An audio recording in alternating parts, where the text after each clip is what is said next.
Bonjour à toutes et à tous, on est un peu trop rose là, non? J'ai l'impression d'être chez Marc Dorcel. Attends, je vais régler ça. Non, on est bien là? Ah, je trouve qu'on est bien. Là, on est bien, voilà. Bon, on va partir comme ça, hein. Bonjour à toutes et à tous, nous allons évidemment parler de Sex Education saison 4, l'ultime saison. Et avant de commencer cette critique, mon avis ici qui sera en mode full spoiler, j'aimerais quand même toucher un mot sur Netflix en général parce que cette série elle fait bizarre, tu vois, tout est terminé maintenant. C'était une des dernières séries selon moi qui datait de l'ère Prime Netflix, le moment où voilà, t'allumais tout le temps Netflix quand tu voulais voir quelque chose, le moment où chaque série était vue comme une série qualitative, le moment où tout le monde parlait de toutes les séries qui sortaient sur Netflix, où c'était en tendance Twitter. Maintenant ça a bien changé, il y a beaucoup plus de concurrence, on a beaucoup moins d'attention envers ce qui sort, comme par exemple, moi je le dis tout le temps, mais Squid Game, c'est une série qui maintenant est virale, etc.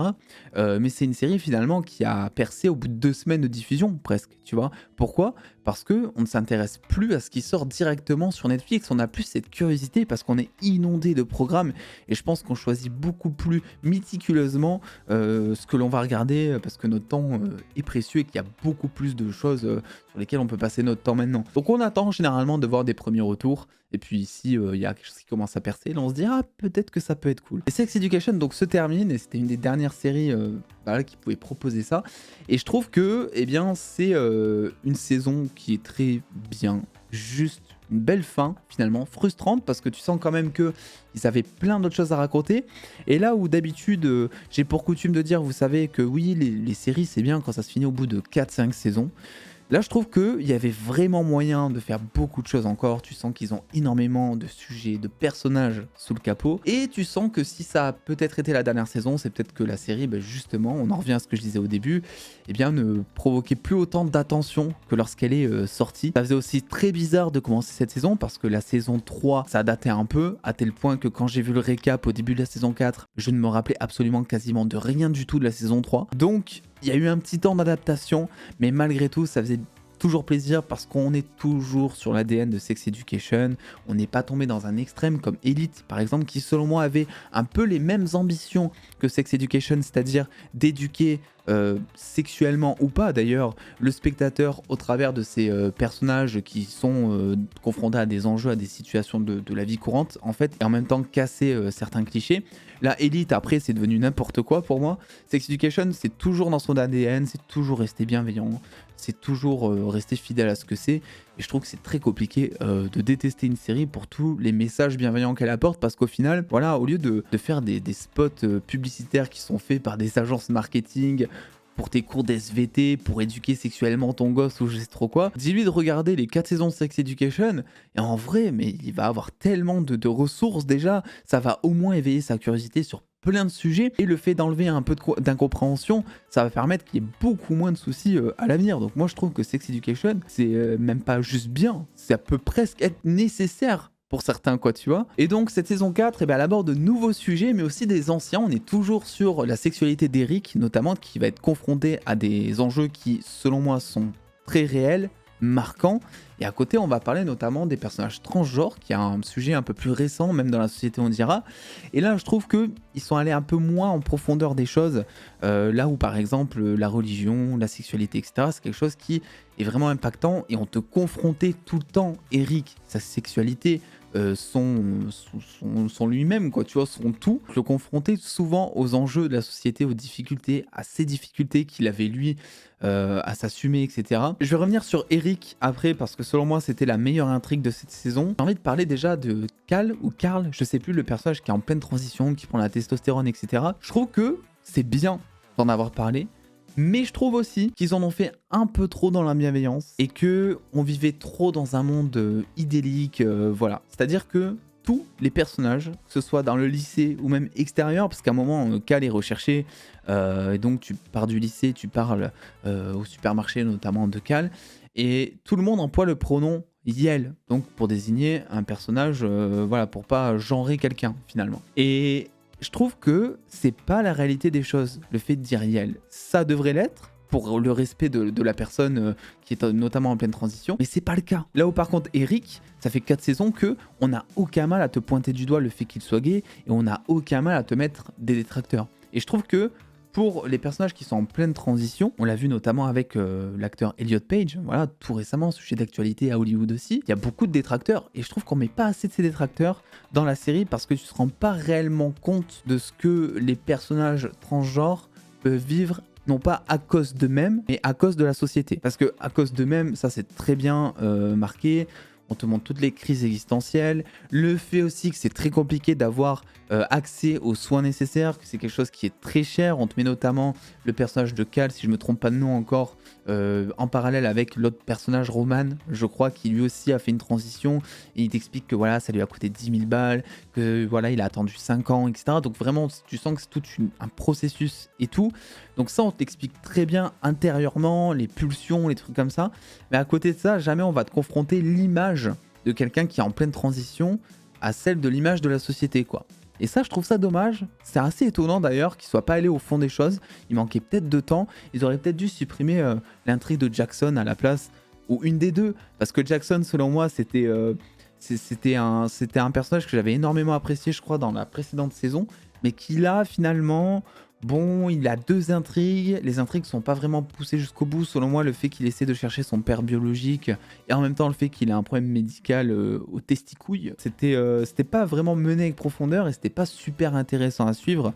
C'était beaucoup plus intéressant d'ailleurs de le voir défendre sa meilleure pote qui était confrontée, elle, à un pervers narcissique. Et là, tu sentais vraiment aussi qu'il y avait quelque chose de nouveau, quelque chose de bien qui pouvait être dit là-dessus, quoi. Parlons maintenant d'Eric, parce que j'ai trouvé vraiment que l'intrigue autour d'Eric, qui est quasiment presque toujours la même, hein, c'est toujours le même message, assumer son homosexualité auprès de tout le monde, etc. Eric qui est un personnage très fort et l'acteur, je le trouve incroyable vraiment, il va jouer le prochain Doctor Who, j'ai limite envie de commencer, enfin de recommencer, on va dire Doctor Who en tout cas, juste pour suivre l'acteur parce que je trouve qu'il est vraiment incroyable. Et Eric, vraiment, ils ont été couillus de ouf, moi je trouve, avec son personnage parce que déjà d'une, il tombe dans quelque chose qui est pas facile à raconter, c'est-à-dire confronter la religion avec la sexualité en 2023. C'est très compliqué parce qu'il t'apporte presque un message derrière de te dire que la Bible c'est bien, tes croyances c'est bien, mais qu'il faut faire peut-être une mise à jour de tout ça pour que ça corresponde aux enjeux de 2023. C'est un petit peu ce qu'on te dit quand Eric a des visions et que on lui dit oui, maintenant tu es le Messie, c'est ça, hein, tu es celui qui va porter ce lourd fardeau de devoir transmettre voilà, ses convictions auprès d'autres personnes qui, elles aussi, n'arrivent pas à choisir entre leurs croyances, leur homosexualité. Tu vas devenir pasteur très certainement. Il va voilà, essayer, je pense, de déculpabiliser peut-être certains homosexuels qui vont vouloir se confesser. C'est peut-être ça, hein, voilà, je vous fais une suite à Sex Education si vous voulez. Donc déjà, ça, c'est quand même compliqué, tu vois, parce que la religion, c'est toujours un sujet compliqué à aborder dans un plus grand nombre, surtout une série qui est diffusée à énormément de personnes, mais aussi parce qu'il y a une petite part de mysticisme dans cette saison, et c'est bien la première fois, moi je trouve, qu'on aborde ce truc-là dans une saison de Sex Education qui de base est quelque chose de très terre-à-terre avec les enjeux de la société justement. C'est-à-dire que Eric a des visions, tu vois, et j'ai essayé de retourner le truc un peu dans tous les sens pour savoir s'il y avait quelque chose d'interprétable, de plus terre-à-terre, tu vois, et en vrai, non, il a juste des visions. Je trouve que ça change vraiment par rapport à ce qui s'est passé dans les précédentes saisons. C'est pour ça que je trouve que Eric, non seulement son intrigue est forte parce qu'elle est réelle, mais en plus, eh bien, elle est assez couillue parce que c'est des sujets qui sont pas faciles à aborder. C'est pas juste de la bien-pensance ou des choses comme ça. C'est des choses qui sont réelles et qui vont parler, moi je pense, à beaucoup de personnes qui sont dans la même situation qu'Eric. D'autant plus qu'on le voit, c'est que contrairement au personnage de Cal, je vous le disais, où je trouve qu'on est resté trop dans le superflu par rapport aux enjeux réels de la société, du regard des autres, je trouve que là, Eric, ils sont pas tombés dans la facilité à la fin de dire ok, voilà, à la fin il va se baptiser et il dit ok, donc ceux qui sont avec moi, ok, je me fais baptiser si je vois que vous êtes avec moi, sinon en gros bah, je me casse. Et je m'attendais à ce que, toujours dans cette bienveillance, finalement sa communauté se dise non mais Eric, on t'aime comme t'es, y a pas de souci, vas-y fais-toi baptiser. Et au final non, tu vois, au final on voit qu'il y a encore beaucoup de chemin à faire. Et là aussi moi je trouve que c'est quelque chose qui est très réaliste au final. Je suis aussi grave content pour le personnage dont j'ai totalement oublié le nom, Adam. Si, je crois que c'est Adam, je sais plus comment on dit, soit c'est Adam, soit c'est Adam, on me dira en commentaire, celui qui prend des cours de chevaux en gros. Ce personnage est incroyable, il a une telle évolution, c'est vraiment ouf. Voilà, tu sens que c'est quelqu'un qui a du mal, qui a finalement presque les mêmes enjeux qu'Eric, mais sur un stade beaucoup plus précoce. Donc finalement, c'est encore une autre cible qui va pouvoir s'identifier à son personnage. Sa relation avec son père qui est très touchant, la scène dans le premier épisode où tu vois Ruby en parallèle de son père qui mangent tous les deux dans les toilettes. Vraiment, ça m'a tué, ça m'a fendu le cœur en deux, j'ai trouvé ça trop triste. Et Ruby, au final, qui, bon, est toujours, la plupart du temps, détestable, je trouve, toujours dans son petit caractère, où on essaie de lui donner un peu de profondeur aussi. Et ça n'a pas vraiment été mon coup de cœur de la série, je vais pas vous le cacher. Et c'est notamment avec les personnages de Maeve et d'Otis, moi je trouve que, tu vois, que la série reste fidèle à ce qu'elle est, mais en même temps, elle évolue, quoi, tu vois, parce que c'est des personnages qui sont là depuis le départ. Alors il avait été dit que Emma Mackey serait très peu présente dans cette saison, et au final j'étais assez agréablement surpris de voir toute son intrigue, le fait qu'elle gère le deuil de sa mère, alors pourtant elle a détesté, de voir tout ce qui se passe, les relations longue distance, comment est-ce qu'elle gère et tout. Tu sens vraiment qu'on a passé un cap et qu'on n'est plus au stade de Otis qui est éjaculateur précoce sur une fenêtre, sur un parking, quoi, tu vois. Même coup de génie d'amener un petit coup de fraîcheur avec un autre thérapeute sexuel au lycée, qui est un lycée d'ailleurs, mais je n'ai jamais vu ça. C'est peut-être le truc avec lequel j'ai moins accroché finalement de la série, c'est que le lycée est tout pour le coup sauf réaliste. Alors peut-être qu'aux États-Unis ou ailleurs, je sais pas, il y a des lycées comme ça qui sont gérés par les élèves etc. Mais ça me semble tellement irréaliste, si tu veux, qu'un lycée soit géré par des élèves. Tellement j'ai peu confiance aux élèves, en fait, on dira. Le lycée est trop dans la bien-pensance, dans le faire semblant, etc. C'est aussi ça l'image qu'on veut te dire, notamment avec le bocal à rumeur, ou je sais plus trop quoi. Ils n'ont pas le droit de parler derrière le dos des autres, ou de faire un peu de commérage et trucs comme ça. C'est ça aussi ce qu'on veut te dire. Notamment la scène qui m'a dérangé beaucoup par rapport à ce lycée qui est trop dans la bien-pensance et dans... Voilà. C'est toute la scène où il y a tout un dialogue sur les handicapés, notamment. On te dit, voilà, il faut que les lycées soient accessibles, l'ascenseur, toujours et tout. Et où t'as, donc je sais plus comment il s'appelle, le personnage qui est en fauteuil roulant, je sais plus comment il s'appelle, mais où t'as celui-là qui décide de créer une manifestation, voilà, en plein examen, qui bloque les accès, etc. Mais en vrai, tu fais ça dans la vraie vie, tu te fais défoncer. C'est-à-dire que tu fais ça dans la vraie vie. Mais alors déjà, ça n'a aucun intérêt parce que ça va juste créer un contretemps. Les profs ils vont de suite te dire ok, bon, on enlève là ce qui gêne, et puis hop, vous remontez en classe, et hop, on fait l'examen, et toi tu viens avec moi dans le bureau du principal. Tu vois, c'est juste ça qui va se passer. Donc là, j'ai eu un peu de mal finalement à m'accrocher à ce moment, même si le message était quand même beau et fort, mais qui arrive aussi, selon moi, dans un moment où les handicapés, alors je sais pas, hein, peut-être que certains d'entre vous sont invalides et vous allez me dire totalement autre chose, mais moi j'ai l'impression qu'il y a des rampes quasiment partout d'accès pour fauteuil, qu'il y a des ascenseurs, des trucs comme ça. Parce qu'en plus, alors peut-être pas aux États-Unis dans certains États, mais je sais qu'en France, c'est légalement parlant obligatoire de mettre un accès handicapé dans tous les lieux publics. Donc peut-être que c'était pas le cas aux States après. Ce qui m'a un peu frustré dans cette série, c'est aussi la fin.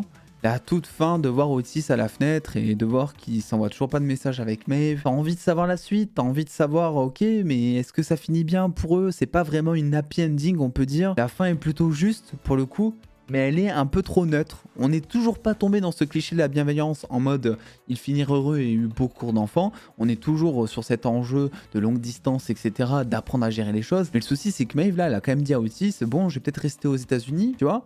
Et comment est-ce qu'ils gèrent ça? Comment est-ce qu'ils vont s'organiser?